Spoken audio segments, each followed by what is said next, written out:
اور حضرت عمر کی حکومت صرف انسانوں پر نہیں تھی، عمر کی حکومت پانیوں پر بھی تھی، عمر کی حکومت آگ پر بھی تھی، عمر کی حکومت ہواؤں پر بھی تھی، اور عمر کی حکومت دھرتی پر مٹی پر بھی تھی۔ آپ جانتے ہیں کہ مصر کے گورنر نے لکھا کہ یہاں تو عجیب کہانیاں ہیں۔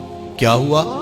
کہا کہ دریائے نیل اتنی دیر تک چلتا نہیں جب تک ایک نوجوان لڑکی کو زیورات سے آراستہ کر کے نیل میں ڈالا جاتا ہے، پھر نیل چلتا ہے، اور یہ برسا برس سے رسم جاری ہے۔ حضرت عمر کے پاس جب یہ پیغام پہنچتا ہے تو حضرت عمر نیل کو خط لکھ رہے ہیں، بسم اللہ الرحمن الرحیم، مصر کے نیل کے نام عمر کا خط، اور آگے لکھتے ہیں اے نیل اگر تو اللہ کے حکم سے چلتا ہے تو چل، ورنہ تیری کوئی ضرورت نہیں ہے۔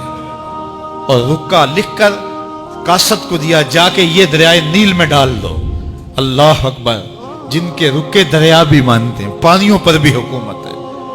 اور نیل میں جب وہ رکا ڈالا گیا، نیل ایسا چلا آج تک کبھی رکا ہی نہیں ہے۔ پانیوں پر حکومت، ہواؤں پہ حکومت۔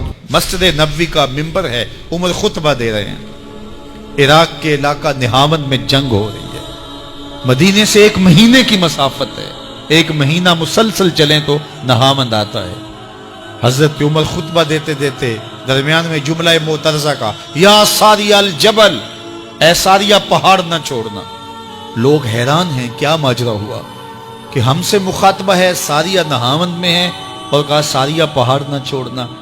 1 مہینے کے بعد جب وہاں سے قاصد آیا، اس نے کہا اللہ نے فتح دے دی۔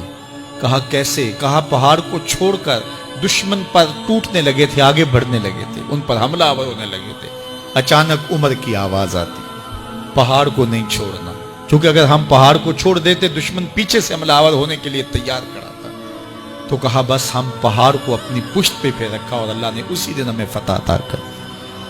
ہوائیں بھی ان کا پیغام پہنچاتی ہیں، پانی بھی ان کا حکم مانتے ہیں۔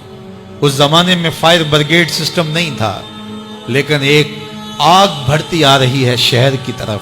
لوگوں نے حضرت عمر کو بتایا، امیر المومنین، آگ پھیلتی آگے بڑھتی چلی آ رہی ہے اور شہر کو اپنے قابو میں لینے والی ہے۔ عمر اپنی چادر اتارتے ہیں اور حضرت تمیم داری کو دیتے ہیں، کہا یہ چادر لے جاؤ اور ایسے ایسے کرو، آگ پیچھے بھاگتی چلی جائے گی۔ تو چادر ہلاتے جاتے ہیں حضرت تمیم داری اور آگ پیچھے بھاگتی چلی جاتی۔